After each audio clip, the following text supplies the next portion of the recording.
लेकिन फिर भी दैत्यों का स्थान बहुत श्रेष्ठ हुआ बाद में बलि की वजह से, बलि जो थे उनकी वजह से।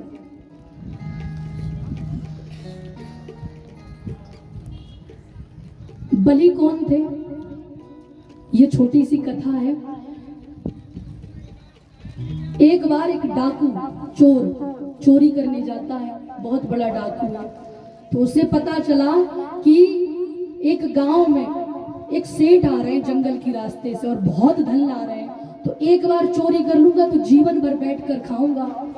तो इसलिए उन्होंने सोचा कि अब सेठ तो जंगल का रास्ता है, पहले के समय में पग यात्रा होती थी, तो उन्होंने सोचा कि भोजन करूंगा तो क्या पता संत जी सेठ जी निकल जाए। तो इसलिए उन्होंने 2 रोटी बनाई, एक रुमाल में बांधी और सोचा कि वहीं जाके करूंगा भोजन, क्या पता वो निकल गए।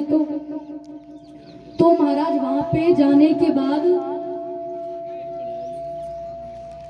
बलि ने उस रोटी के कपड़े को खोला कि अभी तो सेठ आ नहीं रहे, तब तक मैं भोजन कर लूं। तो जैसे ही वो भोजन करने लगते कि कुत्ता वहां के खड़ा हो जाता है। जैसे भोजन प्रारंभ करते हैं तो वो मुख की तरफ देखने लगता है।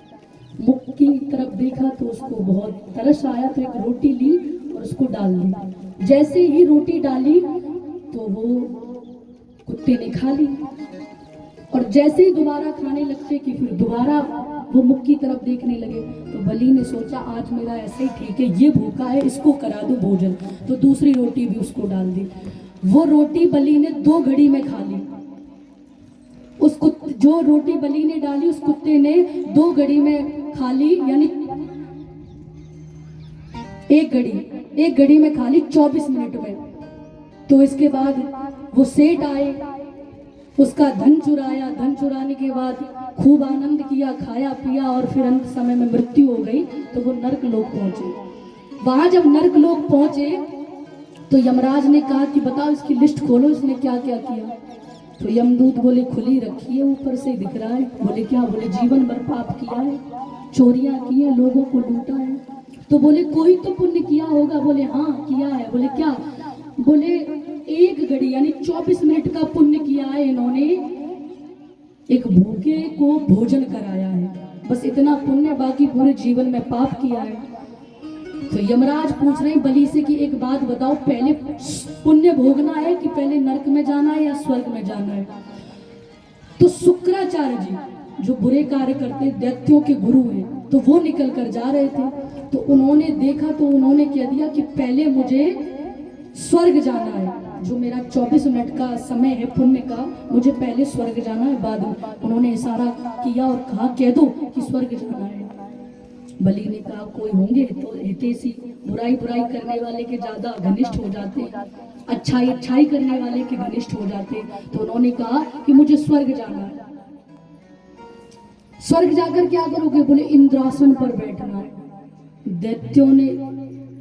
देवताओं ने कहा इंद्रासन पे हम कैसे बिठा सकते हैं उसको इंद्रासन पे?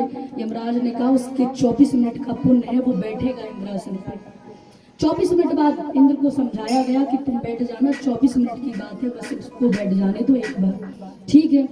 लेकिन शुक्राचार्य जी उसको पहले अपने साथ ले जाते हैं और कहते हैं कि जब मैं तुम्हें इशारा करूं तुम मेरी तरफ देखना, ठीक है। अब बलि इंद्रासन पर बैठते हैं। अब अगर किसी साधारण इंसान को एक बहुत बड़ा सिंहासन मिल जाए तो थोड़ी बहुत देर तो उसको भी ये लगेगा अरे मैं तो महान हूं बहुत। तो अब बलि बैठ गया और शुक्राचार्य जी ने कहा था कि तुम मेरी तरफ देखना, मैं इशारा करूंगा। लेकिन अब वो अप्सराओं से कह रहा है नृत्य करके दिखाओ, मेरे लिए भोजन लाओ। ऐसे करते करते 15 मिनट निकाल दिए, सिर्फ 10 मिनट बचे। शुक्राचार्य जी ने कहा क्या करने को भेजा था, क्या कर रहा है? एक छोटा सा कंकड़ पड़ा था, वहीं पे उठाया और बलि के सर में मारा। लेकिन जीवन में जब ठोकर लगती है ना तो ये समझना चाहिए कि भगवान हमें कुछ समझाना चाहते हैं। जैसे ही उनको कंकड़ मारा कि बलि को याद आया अरे किस लिए भेजा था, ठीक है याद आया, इंद्र को बुलाया। इंद्र पहुंचे और शुक्राचार्य जी को भी बुलाया। शुक्राचार्य जी जैसे ही आए तो बलि ने कहा कि अभी इस 3 लोक 14 भुवन का मालिक मैं हूँ, यानी इंद्रासन पर मैं बैठा हूँ, जो मैं कहूँगा 10 मिनट तक वही होगा। तो मैं इस 3 लोक 14 भुवन को अभी और तुरंत शुक्राचार्य जी को दान देता हूं। अब पूरा 3 लोक 14 भुवन शुक्राचार्य जी को दान कर दिया। अब वो दैत्यों के गुरु हैं तो हो गया उनका। अब बोले क्या, अब जैसे ये हुआ तो भगवान नारायण साक्षात चले आए और जैसे ही आए सामने बोले ये क्या कर दिया तुमने, ये तो पूरा दैत्यों का हो गया। अब बोले अब जो हो गया वो हो गया, ठीक है, अब तो इसको नरक ले जा रहे। बलि ने कहा रुको रुको रुको। शुक्राचार्य जी ने कहा आप इसको नरक नहीं ले जा सकते। क्यों? बोले हमने ऐसा सुना है कि अंत समय में अगर कोई भगवान का नाम ले ले तो उसको नरक नहीं जाना पड़ता है, पर यहाँ तो स्वयं भगवान खड़े हैं बलि के सामने। अब तो बलि ने दर्शन कर लिए, अब किस हक से आप इसको नरक ले जाओगे?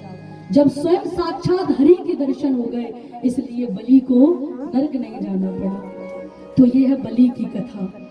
और ऐसे ही बलि बहुत धर्मात्मा भी थे, बहुत पुण्य आत्मा भी थे। उन्होंने भगवान का खूब भजन भी किया, खूब भक्ति भी की।